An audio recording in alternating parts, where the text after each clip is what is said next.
people who get it, get it. Welcome to the Geek Speak Show. This is no podcast. The Geek Speak Show is a geek culture showcast. God bless the geeks. This is the show where we talk about and to the movers and shakers in geek culture. This is now the Geek Speak Show. Now heard exclusively on PKNRadio.com. Now here's your host, Henry.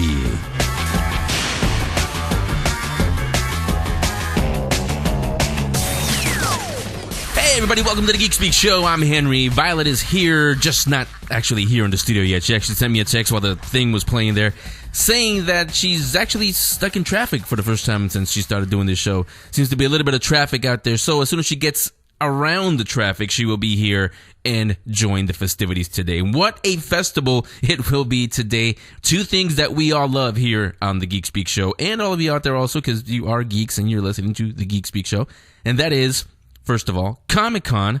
And when you think Comic-Con, what else do you think of? Okay, long lines, yeah, overbooked hotels, expensive food. Besides all that, what else do you think of? The cosplayers, what else? So that's what we're going to do today, Comic-Con and cosplayers. So first, we're going to start with director Morgan Spurlock's new documentary. Opens this Friday in LA, in Portland, and right here in San Francisco at the Vogue Theater. It's called Comic-Con, Episode 4, A Fan's Hope. And it's a documentary all about fast food. No, it's all about Comic-Con. Not exactly what you think, though. Not what you're expecting from Morgan Spurlock, who's done Super Size Me and some other great documentaries. We'll hear from Morgan in just a few minutes. Also, after that, we're going to talk cosplaying. Like I said, when you think Comic-Con, you think cosplayers. Any convention, really, you think about cosplayers because they're usually there. So we're going to talk to arguably the biggest name in cosplaying. When you think cosplaying, you should think, if you know what you're talking about, you should think Yaya Han. So we'll talk to her, and also to Raychul, who's been here before. She does some cosplaying also, and our very own David Lee, who's going to come on with some friends of his who cosplay. Going to do the book club first, only because it's very appropriate to what we're about to talk about, which is Comic-Con Episode 4, A Fan's Hope. Again, opens this Friday in Seattle, in Los Angeles, and here in our hometown of San Francisco. So I'm going to do the book club right now, and after that, Morgan Spurlock. It's time for the Geek Speak Show Book Club. Our books or graphic novels. Tell us what your favorites are. Books at thegeekspeakshow.com. And appropriately enough, my pick for this week is Comic-Con, Episode 4, A Fan's Hope. Not the documentary. I'm talking about the book. There's actually a book out there that came out last year from DK Publishing. It's by Morgan Spurlock with beautiful photos by Albatul. It's just like the documentary. It lets you go in there and experience Comic-Con, except without sound and without, all the shoving and pushing and all the stuff that comes with Comic-Con. This is, like I said, a lot of pictures. You have the cosplayers, some of the panels, some of the exhibitors. It's available through the usual suspects. I got a link up on the book club section. You can go on there if you don't have it yet. Perfect companion now that the movie's coming out. Perfect companion to go with it when you come home from watching the movie. You're going to want to experience it again. Get this Comic-Con Episode 4, A Fan's Hope by Morgan, and with photos by Al Batul. My pick, appropriately enough again, my pick for this week's book club. That's the Geek Speak Show Book Club. Tell us what your favorite books or graphic novels are. Books at thegeekspeakshow.com. Now back to the only geek culture showcast, the Geek Speak Show. Comic-Con girls, we're incredible. Slave girl, Leia, bikinis on top. Star Wars chicks so hot, we'll melt your lightsaber. Oh no, Comic-Con girls, we're illogical. Fine flesh pierced, we got lots on top. Wizards represent, now put your wands up. Thank you, Chad and Angie, a.k.a. The Screen Team. Go to the YouTube channel. Check out all their awesomely geeky videos if you haven't yet. So, very appropriate for what we're going to talk about. Comic-Con, not the convention itself, but a new documentary from the director of Super Size Me and other phenomenal documentaries, Morgan Spurlock. Morgan's on the show with us now to talk about his new documentary. Morgan, welcome to the Geek Speak Show. Hey, thanks for having me. Thanks for coming on. Before we do get into Comic-Con, let me get a little personal with you for a couple of minutes, and I want to say thank you for Super Size Me. because when I first saw it, I saw me up there. I'm sure you get this a lot, but I saw me up there because at the time I was doing a lot of late shifts at a radio station I was at, and didn't really allow me to come home for some good cooked meals. Right. It was whatever fast food was on the way, and when I saw Super Size Me, I was like, holy bleep, that's me, or it could potentially be me. So that triggered my change in diet. To this day, happy. My family's happy about it. So thank you for that. Awesome. No, thanks, man. You are not alone. I can't even tell you how many people have told me that over the years. It's amazing. Yeah, I can imagine. So let's talk about the new one. Actually, it's called Comic-Con Episode 4, A Fan's Hope. Right up our alley here on the Geek Speak show. Opens this Friday. A little bit different than what we've seen from you in the past. So to actually more appropriate for this audience, tell us the origin story of the documentary. Yeah, no, it was amazing. I got hired by Fox to do the 20th anniversary special for The Simpsons back in 2009, and I'd never been to San Diego, never been to the con there, and I said, as soon as we got that job, I was like, we're going to San Diego. We're going to Comic-Con. We're going to go there. We're going to find Simpsons super fans. And in the midst of kind of shooting this special, I was just kind of so taken with the con and the people that were there, and I was like, there's a story here. There's like a bigger story to tell about San Diego Comic-Con. And later that night, I was at a party and I met Stan Lee, who as a kid changed my life. Like, this is a guy who wrote comics that I read as a child that basically gave me the courage to want to, tell my own stories, to be creative. And I went up to tell him that and just to thank him. And he's like, "Oh, Morgan, thank you. It's nice to meet you. Yeah, we should make a movie together. We should make a documentary. We should make a documentary about Comic-Con." And I was like, "Yes, we should, Mr. Lee, absolutely." And cut to a year later, we were making a movie with Stan Lee. It was amazing. Yeah, and that actually leads to, you refer to it as the Dream Team, which is a genius move on your part, I should say. Stan Lee, Joss Whedon, Thomas Tull, Harry Knowles. Hey, Harry, we've been following Harry for a while here. And yourself, the Dream Team. What exactly did each member of that Dream Team contribute to the documentary? Both Stan and Joss, if it wasn't for them, they were the first two people to come on board. And I think, they were the ones who ultimately were able to get the movie greenlit, that it was because of them that San Diego said yes. I think if I'd have gone there by myself, San Diego would have been much too trepidatious to kind of want to go down the path with me alone. But I think they gave the film and the idea a tremendous amount of credibility, both, kind of old guard, new guard Comic-Con and geek fans. And I think that those two guys got the film greenlit. I think that Thomas came on board, while we were producing the film and helped us kind of get a better access into fanboy culture. I mean, the guy knew so many people coming from, having made 300 and The Watchmen and Dark Knight, and he helped us close all the financing for the film. And then Harry Knowles came on and I think just really gave us an entree into so many people. Like, Chuck Rosansky, the comic book artist, the comic book dealer who's in the film, came from Harry. Like, Harry's dad and Chuck have known each other for years, so Harry's known him for years. What a lot of people don't know is Harry Knowles' father was a comic book shop owner, had a comic book shop. Mm-hmm. He was one of the people who was instrumental in creating the Texas Comic-Con. So the minute we started making this film, he goes, "If you want a comic book dealer, you got to call Chuck." And he was right. Yeah, and without giving too much away, tell us a little bit about what we're going to see. It's not a behind-the-scenes kind of documentary. Tell us exactly what we're going to see in Comic-Con Episode 4. To tell the story of San Diego Comic-Con, what we wanted to do, because for me, these big giant genre movies exist because of fans. The video games have continued to rise in popularity because of fans. Comic books have existed for decades because of fans. So for me, I wanted to root the movie in fans and fandom. And so we tell the story of San Diego Comic-Con by following 7 different people into San Diego Comic-Con and showing kind of what the experience is like through their eyes. So we follow like two artists who are basically coming to, pitch their designs and their artists, their drawings to Dark Horse, Marvel, DC, to try and break into being artists for comic books. We follow a girl who's making a costume to participate in the masquerade, who wants to break into the costume business. We see a comic book dealer who, for years has kind of seen his business fall off, and he's coming to Comic-Con to kind of, cover a lot of his expenses for the year. You see a collector, a guy who more than anything, he wants to get there and get his 18-inch Galactus doll because it's the only place you can buy it. And if he doesn't get it there, he's not going to have all the toys that he has in the whole collection. So, I mean, seeing the passion of all these people is amazing. And one of my favorite stories is there's a geek couple who fell in love because of their love of all things, all of their geeky passions, whether it be Battlestar Galactica or Caprica or whatever that they loved, that they kind of met over. And now he wants to propose to his girlfriend at the Kevin Smith panel at Comic-Con. So there's just great stories.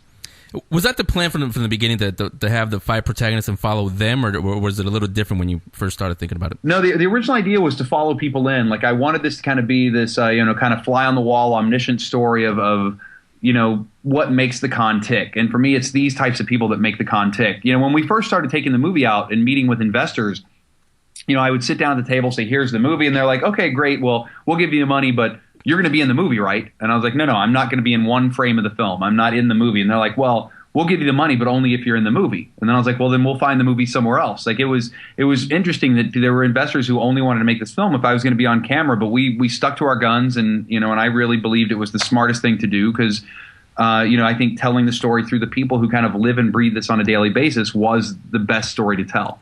Yeah, now we're good friends with David Glanzer, is one of the guys who puts together Comic-Con and WonderCon and the other conventions that they do. That's right. As you know, there's never really been a movie filmed at Comic-Con. What convinced them to let you guys do it? I think it was the fact that I had the support of Stan Lee and Joss. I think that I don't think they ever would have let me make the movie alone. I think that because I came in with kind of their seal of approval, changed everything. You know what I mean? And they liked the work that I'd made in the past, but I think they were just too concerned that I would come in there, wanting to, do some sort of an expose or some sort of a takeover or whatever it may be of whatever they're concerned about.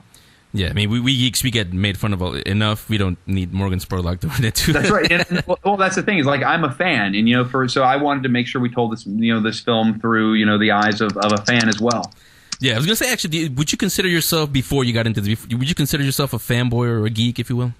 Absolutely. I grew up loving video games, playing video games, reading comic books.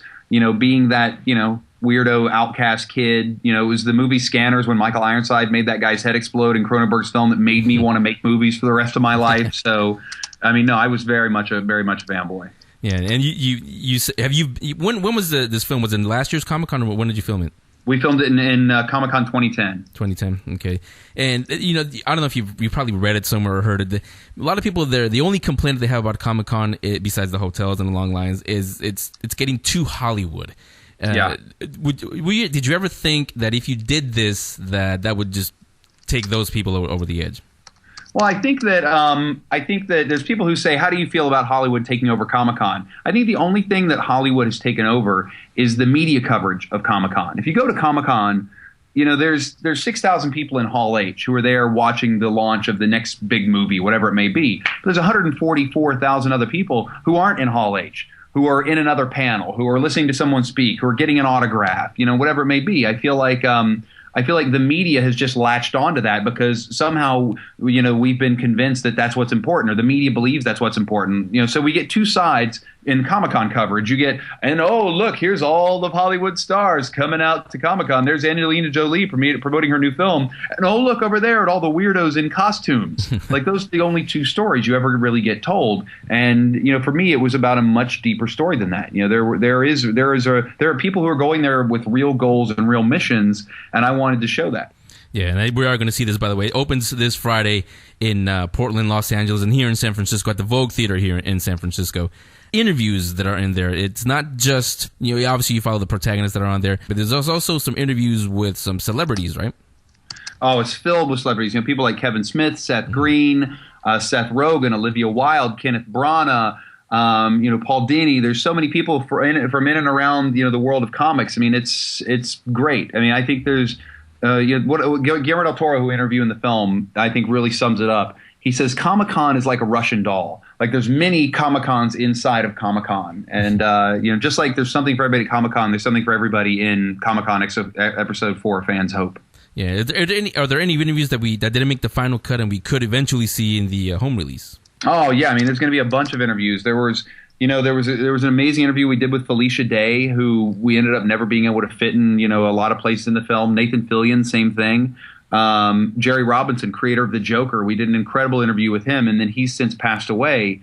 And not only that, like, everybody you see us interview in the film, from the Kevin Smiths of the world to Frank Miller, like, all those guys we spoke to for like 20, 25 minutes. And then we edited it down for the film. So each one of those interviews is also a much larger, expanded interview.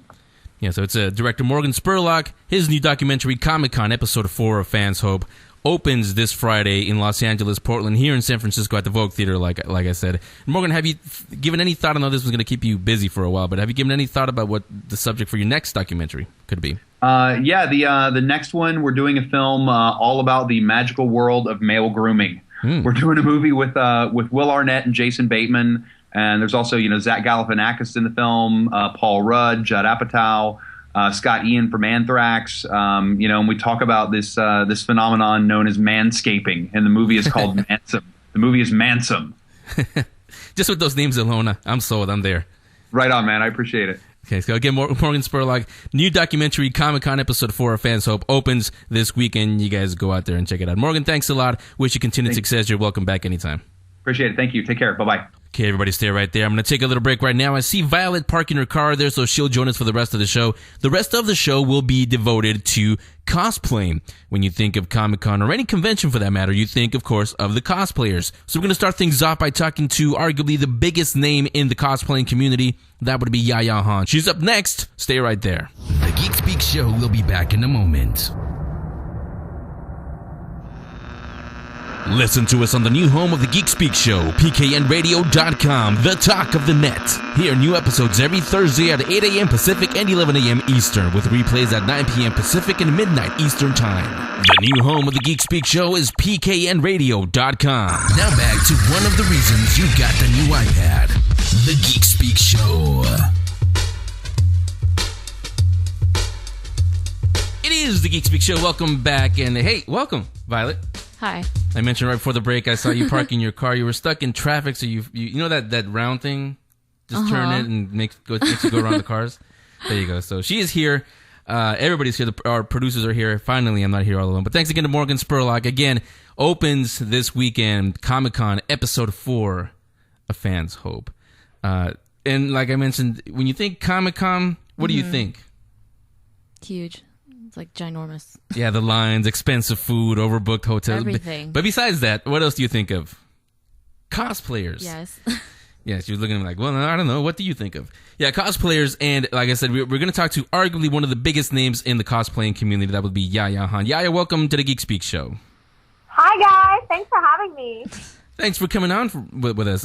So let's get into everything. So let's start right off the bat with when did you get into cosplaying?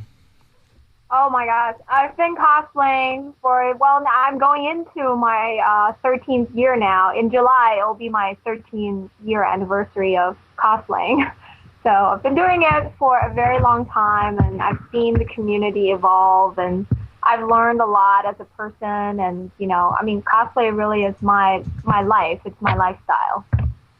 Yeah, kind of like me. That's the same way I see radio. It's not really a job. It's who I am. It's what I am. It's what I am. You can't turn it off on the weekends like most other people. Yeah. Yeah, and like, what was your first costume that you ever tried? Not at a convention or anything, but the first one that you ever tried putting together or just bought at a store.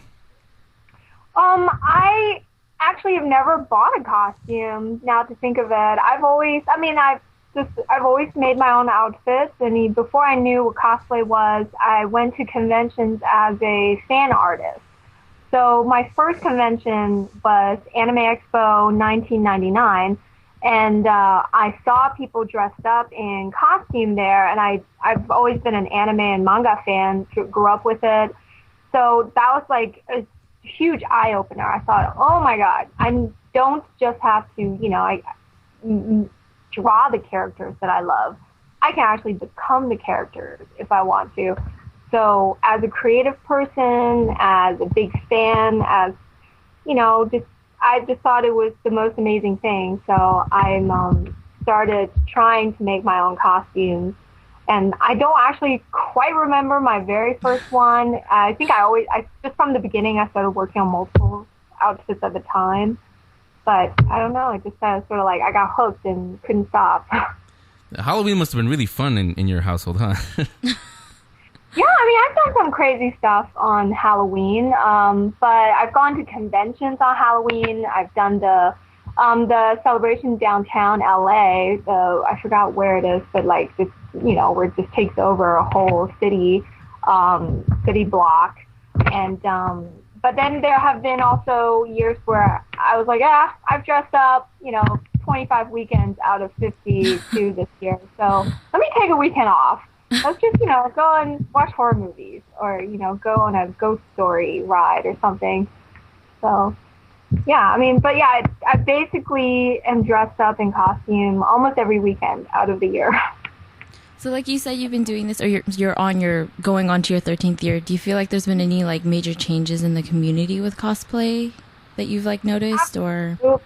Absolutely. I mean, I want to do a panel on just the history of cosplay, because I think it's people are forgetting where we're coming from and how difficult it used to be for cosplayers to find source materials, and how underground cosplay was. I mean, we were not very accepted at conventions.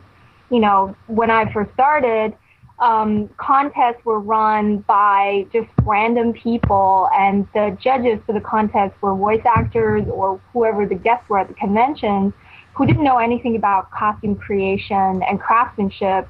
So, they would just come and pick their favorite characters, or, the winners would be the characters that they voiced, and it wasn't very fair. And cosplayers sort of were considered the uber nerds, like those are the really nerdy people that have to actually dress up as the characters, So I think because of my generation of cosplayers, how hard we worked at, making outfits, how much we tried to push for creativity and craftsmanship, cosplay has sort of become that the quality of it has been immensely improved. And you can buy a lot of materials now that used to just not be available at all. Like you can buy Wonderflex, you can buy, wigs of all kinds of different colors already dyed and some already styled. And now it's a huge market for people to actually make costumes and to have businesses, on eBay or other places where they sell finished costumes. So you don't have to make them anymore if you don't want to. So because of that, the number of cosplayers has just basically exploded. I mean, it's so easy to have a costume now that anybody can put it together and go to a con and enjoy it. So in that sense, it's very positive, I think. I want more and more people to enjoy this hobby. But the negative aspect of it is now the lines are becoming blurred between the hardcore craftsmen cosplayers and the casual cosplayers, or even models that, want to sort of get fans in a different way. Like they don't want to just do the bikini and lingerie shoots anymore. They want to actually put on a costume, and they realize, it's so easy to gain popularity from, becoming a very popular and famous character. So it's like, I sometimes feel like it's discouraging to those hardcore craftsmen who work so hard on their outfits and make elaborate outfits, but because they're not supermodels, they don't get noticed as much, so it's very discouraging for them. Yeah, we're talking to Yaya Han. She's the costume designer maker. She's a model. She's a cosplayer. She's and everything. Yeah, you actually bring up a good point there, Yaya. Part of being a cosplayer is actually, like you mentioned a minute ago, becoming the character, right? It's not just putting on the costume. Absolutely. I mean, you want to go the extra mile. And for me, cosplay is equal parts craftsmanship and performance. So you really only get half the enjoyment out of an outfit if you just bought it. But if you make it yourself, then you not only choose the fabrics, but you choose exactly how you want to portray the character, and you put, a lot of passion into your version of the character. So you almost become how you see a character.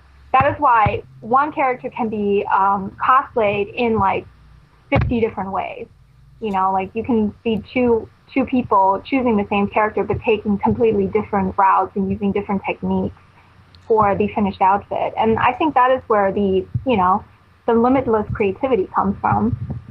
Yeah, and you and I actually were talking the other day, and you brought up a point that I honestly never even thought of, and that is that there's actually a difference between the people you see up on stage, like in a masquerade contest, and the ones that just hang out like in the exhibit hall or on the floor, right? Oh, yeah, absolutely.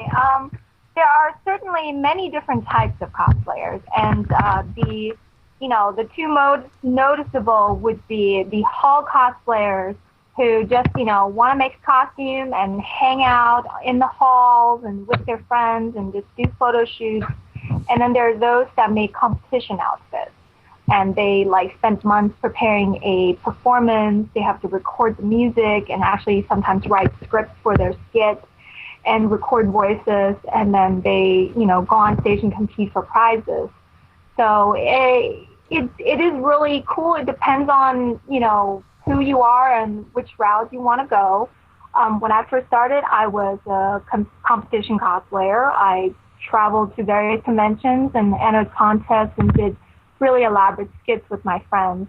That took up a lot of time. So after about 2 years of winning a lot of best in shows, I sort of felt like it was time for me to, enjoy the convention, actually just hang out with people, see people, and, have people see my costume on the floor instead of just waiting to debut it for 2 minutes on stage. So, and then now I do a lot of judging of contests. I host contests, and I do workshops and panels on various topics of cosplay. So I've sort of stepped on the other side of it, and I try to contribute to programming at conventions.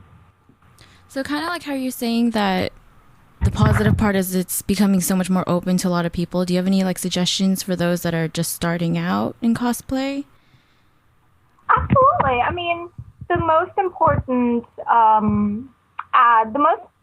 advice I can give really is, do it for the fun of it, and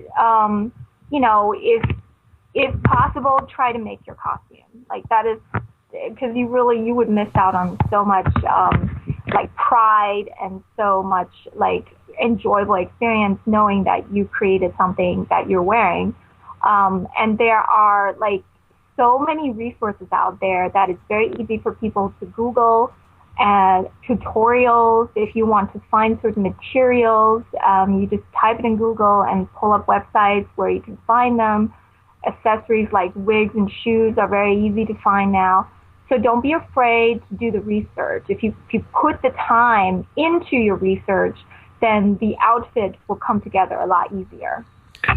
Yeah, now all you guys obviously know, Yaya's in her costumes. You guys that go to Comic-Con, all the big conventions, you see her there, and you can go to our link section, and her website is on there. You can see all of the costumes that she has, both comic book and manga and original costumes. Yeah. And I've made over 200 and counting. Oh my gosh. So there's a lot of them. Yeah, so now let's get into the actual details of the costuming at a convention, things that you probably wouldn't even think about. People that like you said, want to start off. And that is, what would you say to somebody who wants to try it for the first time and they're about to do something especially if you're going to start out big at Comic-Con, it's a 4 or 5 day thing. What kind of tips would you give them for those 5 days?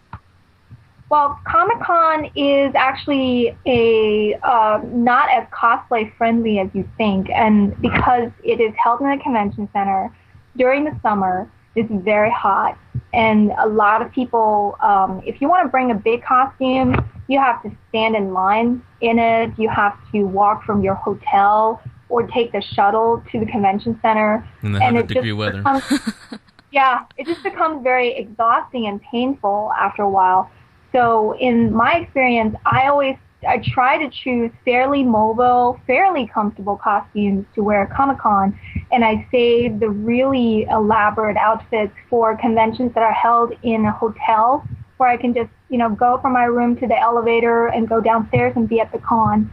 It just makes changing and makes, maneuvering in costume a lot easier. But Comic-Con definitely is very comic book and sci-fi friendly. So I try to, make outfits that are, valid to my interests, but also sort of that would be recognizable at Comic-Con. So last year I finally did, after 10 years, did my Game of Thrones Daenerys costume, which is based on the books that they made the HBO show out of. Right. And I did it because I had the chance to meet the author and I wanted to take pictures with him as Daenerys. I also was involved, I was judging the Marvel costume contest, at the Marvel booth, so I wanted to support Marvel, and I made Sif from Thor as, another Marvel character. So it's just like pick your characters based on what you like, who you identify with, but also remember where you're going to be and sort of have a plan on how you're going to get around. Do you need a handler who can carry water for you and like a bag, or how many hours can you stay in your costume? So if possible, maybe finish the outfit a couple days early and do a test run in it. Just like put it on and see how long you can stay in it. Yeah, and something else that I don't know why I didn't think of this before, but I've never seen him do is, when do you guys get to eat? Because I don't obviously you don't see them carrying food or water with them, but you do need it. We don't eat. I knew there was a secret. Yeah, but seriously, most of the time when we're in costume, you forget to eat, or you're just so busy because people ask for pictures all the time, and especially if it's a recognizable character, like you can't eat, you can't even take a pee break, you can't drink water, or else people will be taking pictures of you eating or pictures of you on the phone.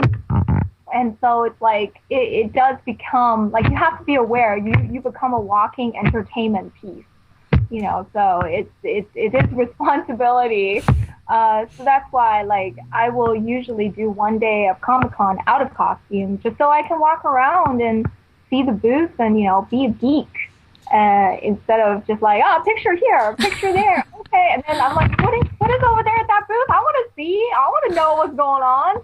Yeah, you know what? Actually, you just made me think of something that's going to sound weird, but I don't mean it in the weird ways. When you're designing costumes, not just you, but I mean any cosplayer in general, when you guys design the costumes, do you think about, well, is this going to be easy to take off when I go to the bathroom? I'm pretty sure she does. Yeah. Yes, but people don't. That's the thing. People really sometimes don't, and then once it's on, and then they're like, oh, they're in the bathroom, like, oh.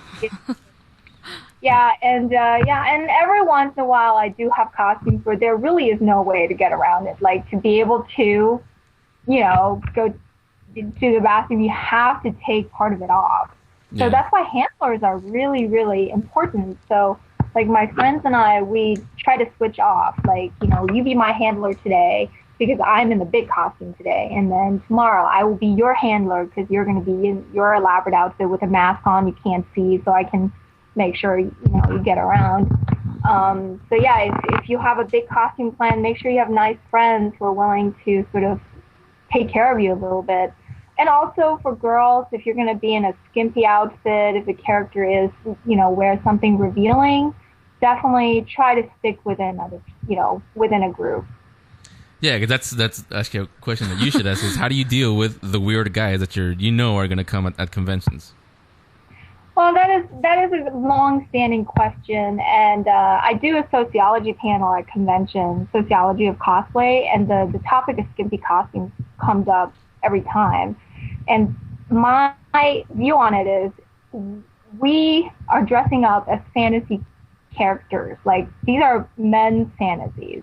Mm-hmm. Somebody in Japan or in the United States or wherever designed these characters, and they are walking around, wearing very little clothing, but they're very cool characters. So as a woman, I totally think they're badass. I want to tap into that coolness, but I have to have the responsibility to know how I look in public and how to conduct myself in public. So it's the more skimpy I'm dressed, the more skin I'm revealing, the more ladylike I act.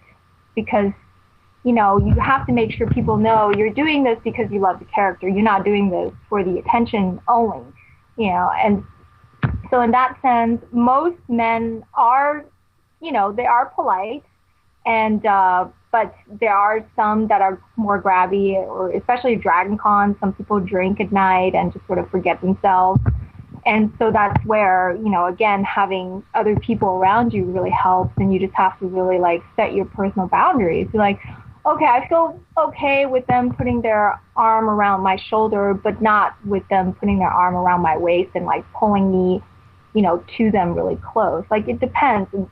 And sometimes costume pieces can be broken. So if you want a picture with someone in costume, be mindful that, you don't want to destroy their outfit accidentally by touching them too hard or hugging on them too hard. Yeah, and I guess if they don't get the message, then it helps to have a weapon with your costume. Yeah. No, well, I mean, I've never had to get violent so far, but... Yeah, she had nothing to do with that incident at Comic-Con with this pencil stab. That wasn't Yaya. I was over, getting somebody, over a seat to watch some celebrities. Yeah, which actually, brings up another question is, weapons for costumes. Is it better to make them yourself, or like the costume, or is it better to get them online somewhere? Me, I'm for making everything if possible. I mean, I'm not saying cobble your own shoes or weave your own wig, but if it's something that is special to the character, if it's a unique one-of-a-kind item, then a lot of times you're forced to have to make it. And I know some weapons dealers do make replicas of popular weapons, from Final Fantasy or Legend of Zelda, but they're made out of, real steel, so you can't actually walk around with those at a convention. So there are weapon laws. All the guns have to be airsoft and definitely, made out of some other material. So if you can make your weapons, but then you can paint them to look like metal or to look, real, that actually would make it easier for you to go around the convention. I think you remember the WonderCon panel. They were talking, there's a weapons check over here. What is that? Yeah. So we're here with Yaya Han, the costume designer, model, cosplayer. She does everything. So we were wondering, do you have any other... do you have any other costumes you're planning for the future, and where will you be showing it? Oh, I'm constantly working on new costumes. I have a to-do list that seems to get bigger instead of smaller, even though I try to keep making costumes. And right now I have fabrics for 6 outfits. So my next ones are I'm doing Arkham City Catwoman, which I'm super excited about because the bodysuit is definitely very interesting. And I actually had the spandex custom printed, so because I wanted to have that screen accurate honeycomb pattern on it. And I am remaking my Psylocke from X-Men. And I have a couple of really elaborate costumes planned for later on in the year, but they're going to be potentially, for groups, so I don't want to reveal them yet. So I generally don't reveal what costumes I'm making till I'm almost done with it, because I just don't know when I'll be done with them. Yeah, and you can find all the costumes on yayahan.com. Go to directly, or just in our link section. Everything is on there. You also have an online store where people can, you design costumes for people? I used to design full costumes for people, but now I realized I would rather do items that could finish off some of these costumes that are affordable for a lot of people. Because full costumes are very expensive, and very few people can afford them. And I wanted to be able to make things that a lot of people can enjoy. So my products are cosplay accessories, and they're all uniquely handmade and copyright protected, so you can only get them at yayahan.com. And then, I post all my costume pictures on DeviantArt under Yaya Cosplay, so you can see all the new stuff coming up there. Yeah, you can get to all that through your main website, yayahan.com, which again is up on our links section. So again, thanks, Yaya, for coming on. I know you're really busy, but you're welcome back anytime, whenever you have time to breathe and come back on the show. Yeah, anytime. Thank you guys so much for having me, and I hope, I've been helpful to newcomer costumers. Yeah, you have, actually. And You have. And I hope we run into you sometime. We haven't seen you in person, but I hope we run into you at a convention sometime. I will be at AX, Comic-Con, Otakon, DragonCon, New York Comic Con. I'm at all the big shows because of my company, and because I usually am doing something at them. Yeah, every con, just check, and you'll probably see Yaya there. So again, Yaya Han, thanks a lot for coming on, and we will talk to you later. Thank you. Take care, guys. The Geek Speak Show will be right back. Listen to us on the new home of the Geek Speak Show, pknradio.com, the talk of the net. Hear new episodes every Thursday at 8 a.m. Pacific and 11 a.m. Eastern, with replays at 9 p.m. Pacific and midnight Eastern Time. The new home of the Geek Speak Show is pknradio.com. You're listening to my daddy on the Geek Speak Show. That would be me. Hey, it's Henry and Violet here on the Geek Speak Show. So thanks to Yaya Han for coming on again. She's up in our link section. You can, everything you ever wanted to know about cosplay, but didn't even think to ask, it's all on there for you. You were actually kind of interested in cosplaying, you said? Oh, no, that was producer Kyle over there. So let's go on with Raychul. She's been on before. Let's talk cosplay with Raychul. We talked video games the first time you were on. Raychul, welcome back to the Geek Speak Show. Thank you. And what an awesome opening that was. That was so cute. Yeah, I know, right? That wasn't me. That was my daughter. So, yeah. Yeah. I figured as much. So, like I said, last time you were on, we talked more about the video games because you are a gamer girl, as you described yourself. But you also talked about cosplaying. So let's cover that this time around. Okay. And what I want to talk with you, like I said, we got everything from Yaya, but how to start, how to make your costume, all that. With you, let's start with the basics. And when did you start cosplaying? When did you say, hey, I can do this and I want to do this at a convention? Yeah, it was weird because just maybe 3 or 4 years ago, cosplaying wasn't really quote unquote cool. It was still kind of looked down on as kind of just something weird people did. So it was my first Comic-Con, and a bunch of girls, my girlfriends, we were all going together. And one of the girls wanted to cosplay as a group. And I was just kind of like, oh, I don't know. Isn't that kind of weird? And I did it anyways. We did the Danger Girl comics. We did the whole group of all the Danger Girls. And I was Natalia. And I adored it. Oh, my God. It was so much fun. Just like running around as this character and getting your picture taken and meeting other cosplayers. And it's kind of like Halloween, but even cooler. Yeah, and when you decided to do that, how did you go about putting the costume together? I definitely had some help because the only costumes I'd ever done was for Halloween. And I know that, or at least for me, I like to have my Halloween costumes are kind of my cheesy, Halloween costumes. And my cosplay are the really serious ones. So I definitely took some pointers from some of my friends. And like now we have a private Facebook group and we go on there and be like, okay, I'm trying to make this. Does anybody have any pointers on how I can do this? And we all kind of work together. So I definitely don't think I could have done it at least as well without the help of my friends. Yeah, and we covered this kind of with Yaya also. But from your experiences, what are some good and bad experiences at conventions as a cosplayer? Usually it's all good.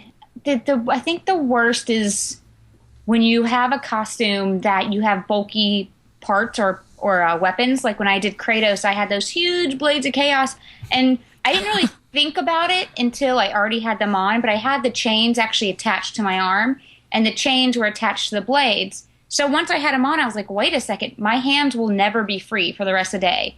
Like I had to have people feed me when I ate. It was that kind of stuff you don't really think about. And that makes convention going a little difficult because you're trying to walk around this convention where it's shoulder-to-shoulder people, and you either have huge wings and you're hitting people with them or these huge weapons. I wouldn't really say that's bad, though. That's fun. It's fun in a after-the-fact way. Like when you look back. Yeah, during it, it's really annoying. You're like, oh, why'd I pick this? But then afterwards, you're like, okay, that was kind of cool. Maybe the guy who I hit in the head with them didn't think it was that cool. But, yeah. Yeah, but like you mentioned, it's actually more accepted now than it was before. So people kind of are used to that now, and they don't really maybe I think. I mean, you would know more than me because you've actually accidentally hit some people, but I don't think people mind anymore. They expect it, like, okay, there's people in costumes, so I should make room for them to go Move by. aside. Yeah, I hope so. Yeah, and again, something else we covered, and let me ask you how it is with you. I never thought of this before because I've never really seen them, but when do you guys, or can you guys take a break, a water break or get some food or even a bathroom break? Not really, because I've had this happen so many times, and anybody that goes to conventions, it's kind of just respectful not to take a picture if we are sitting on the ground eating. That's kind of like our private time. Mm-hmm. but people just, you'll be trying to like eat a hot dog and there's people snapping pictures of you in costume eating a hot dog and you're just like, oh man, that's going to be a really bad picture. So a lot of times we don't really stop and eat unless we can find somewhere very private to go to kind of take a breather and, have some downtime. But sometimes it can take you an hour just to get from point A to point B. Because at least me, I don't ever turn down a photo because I am there for the fans. I am there dressing up basically for everybody there. So I will never turn down a photo. So sometimes it can take an hour to get to somewhere you need to go. So when you're cosplaying, you cannot go to any of the panels. Good luck even trying to shop for an action figure. That's why I take Sundays off. Sunday's my shopping day. But yeah, it's really kind of impossible to move around, but in a good way. Yeah, and Rachel's really friendly. Remind everybody you also give out free hugs to whoever comes in and say hi. I do, because I always feel really bad afterwards on Twitter. People are like, I saw you, but you look busy, or I was too nervous to come say hi. I'm very approachable and I'm super nice. So I like to, tell people, if you say hi to me, I will totally give you a hug because I want to meet everybody. Because my fan base is more like my friends. I game with them. I spend every single day talking to them. So I want to meet them. So we were learning kind of like for beginners, how do you get so much detail like from these, just like a picture, like when you guys are making costumes and stuff? Because I know other cosplayers and they like, everything is so detailed to like every stitch almost. Like, how do you guys get it? Sometimes contacting the company for me, I'll sometimes contact, like when I'm working on a female Nathan Drake costume, which is going to be super hard for next year or this year, because I do not want to look like, Laura Croft. Right. So I actually contacted some people at Naughty Dog and was like, how can I make this as true to form as possible? Like, what are some of the details of Nathan Drake's clothing or even his mannerisms that I need to replicate in this costume? So when someone sees it, they think Nathan Drake, not Laura Croft. And I'm doing that with another costume I'm doing this year with the female Assassin's Creed. I've reached out to some friends like at Ubisoft and asking them, how can I make sure that even though I'm a female version of a male character, that I'm hitting all the correct points in this costume to make sure it is as true to form as possible. So I know a lot of girls will contact the companies and ask them, what are some things that I need to make sure this costume has? It's like we're talking to Raychul. Her links are up on our link section at Raychul.com, her YouTube channel, her Twitter. Everything is all on there. Just go and check it out. She's been on here before. You guys heard her. And what would you suggest to someone who has been listening and needs that one last little push to actually go out and start cosplaying? What kind of advice would you give to them? Just do it. You'll love it. I've never heard anybody hate cosplaying. Anybody I've ever talked to, after their first day of cosplaying, they're completely hooked and they are already planning out all their future costumes in their head. It's so addictive. It is. Yeah, and we mentioned some of those, but some of the do's and don'ts. Like, what are some things that you wouldn't possibly think of that could happen, whether good or bad, whether it's dealing with people or something with your costume, or some things that people, beginners especially, may not think about when they first start costuming? First, usually, is you kind of have to know that you're not going to be comfortable. Because if you look at these characters, video games, movies, comics, it doesn't matter, but the costumes aren't very sensible. So walking around a convention in 6-inch stiletto heels is not comfortable, but you just kind of got to deal with it. And you will always have costume malfunctions. So bring some fashion tape, and safety pins are your best friend, and bobby pins. Make sure you carry those on you at all times, because your costume will start to fall apart. Guarantee it. Yeah, and how do you deal? Because like I mentioned the Yaya when she was on with us, it's going to come the rude guy or the one that can't take the hint. How do you deal with those kind of people? I've only had that experience once, and I couldn't tell if they just couldn't understand English. But I was in my cami costume, and it was like I just all of a sudden got just this hound of, I think they were French teenage guys.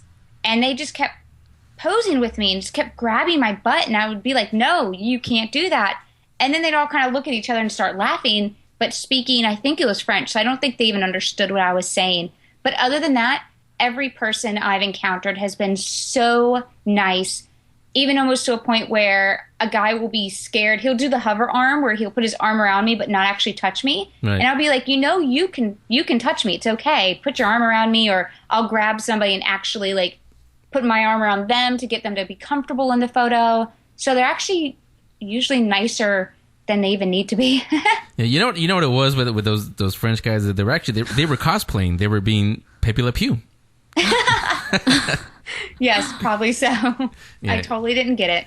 Yeah, but some of your costumes, and you can see them up on Raychul.com. She's got some of them on there. Some of your costumes do come with weapons, and is it easier to go ahead and make them just like the rest of the costume, or is it easier to go out and buy them and find them somewhere?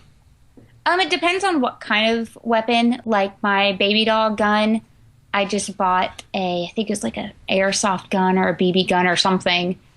And so that was much easier, of course. But with Kratos's blades, I bought the wooden base and then like painted them and made them look worn and torn and stuff like that. But when they got them, they were just brown wood. Yeah, and are the rules? I mean, we all heard about the pencil. Oh my god! Thing at Comic-Con a couple years ago. Oh yeah. Have the rules been changed? I know that probably at Comic-Con, but have conventions been changing the rules about having weapons or carrying weapons with your costumes? They are pretty strict about getting your weapons tagged, which you have to go to this little booth and they make sure it's not real, and they put this really ugly orange tag on it. So a lot of us will try to avoid the security guards so we won't have to get them tagged, or we'll just take the tag off. Because if you take the tag off, the worst they're going to do is like, you got to go get your tag. They won't take them away from you or anything. So that's not a problem. I have noticed that Comic-Con has been definitely getting much more strict about how sexy a costume's allowed to be. Really? Like we had Adrian Curry got kicked out for wearing a thong, and that was the exact same year I was wearing a thong.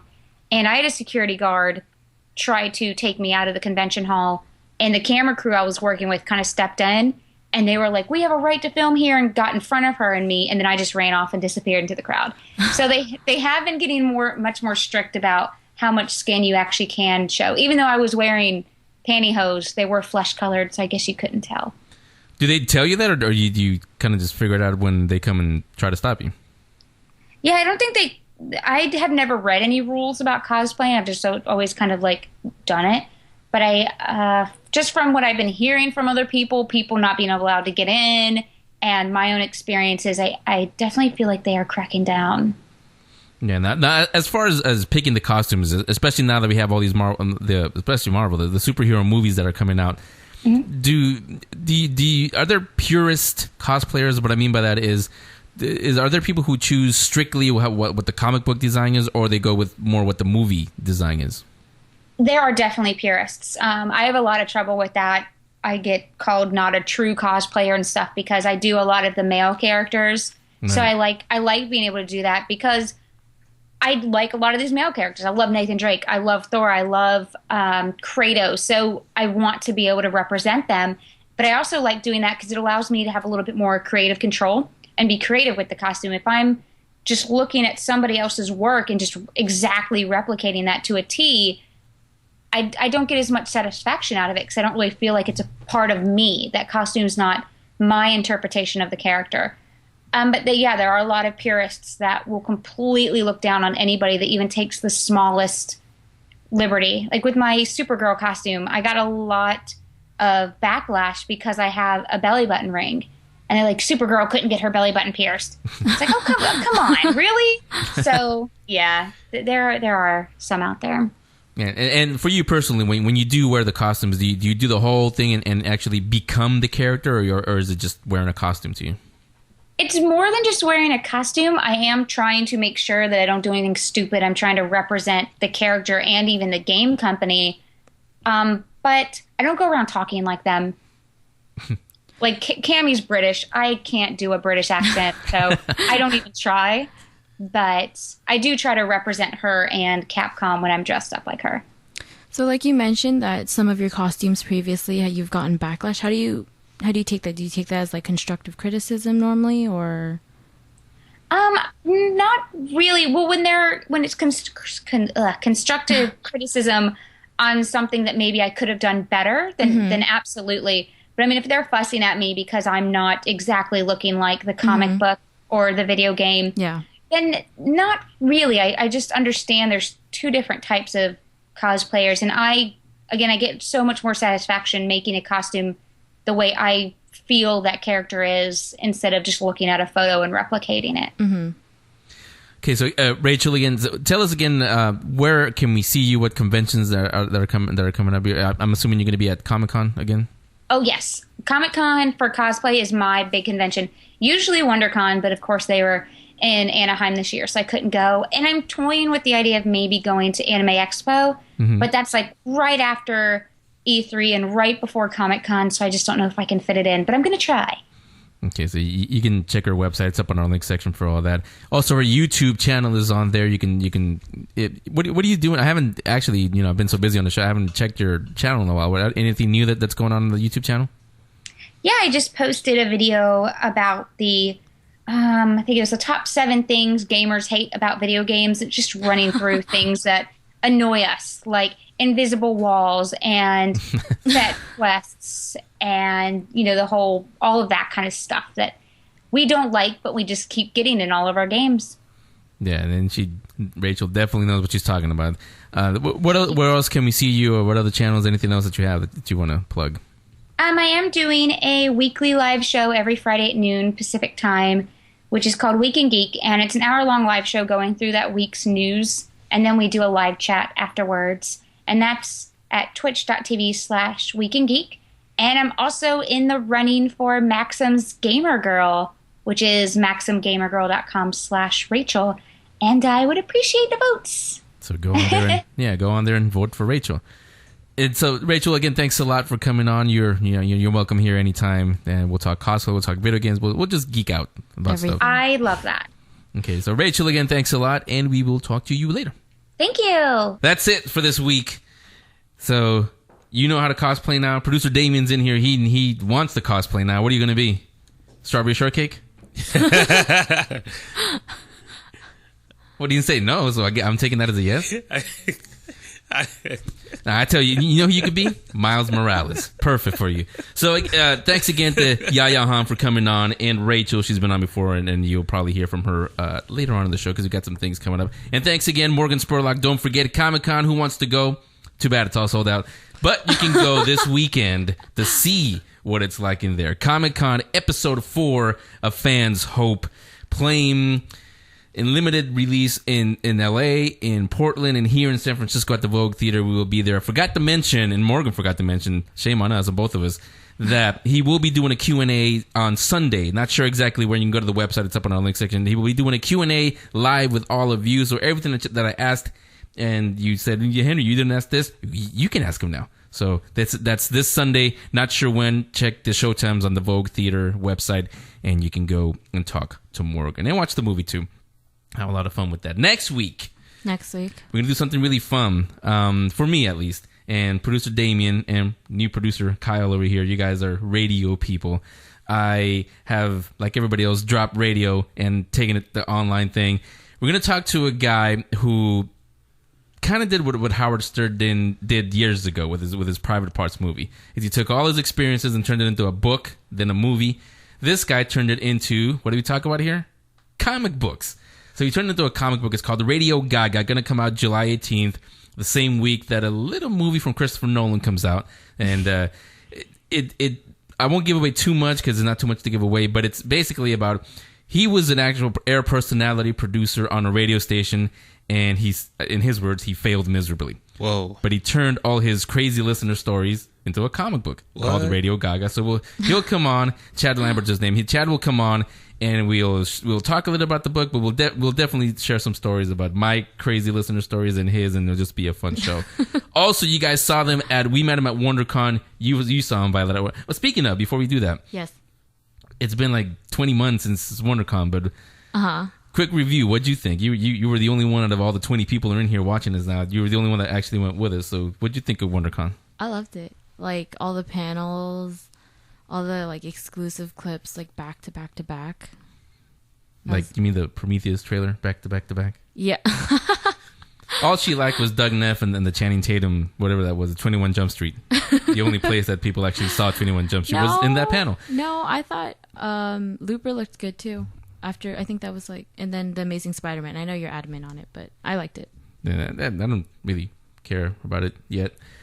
And so at WonderCon, we met a couple of guys that it's a funny thing that the same way we met the Two Cats comic book guys and Christian and Corey in Oakland, but they're actually here in San Francisco. We had to go all the way to Anaheim to meet these guys who live right here in San Francisco. Ain't that a trip?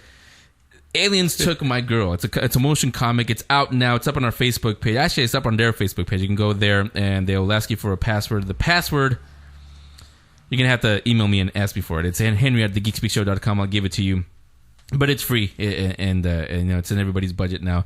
So we'll talk to them. They'll probably be here in studio, so it'll just be a whole bunch of fun. So thanks again, Morgan Spurlock, Raychul, Yaya Han. All links are up on there. Don't forget, Comic-Con Episode 4, A New Hope, opens this weekend. So if you didn't get your tickets to Comic-Con, too bad. But you can experience it in the theater, unless they're sold out too. So everybody say bye. We'll see you all Next week. Next month.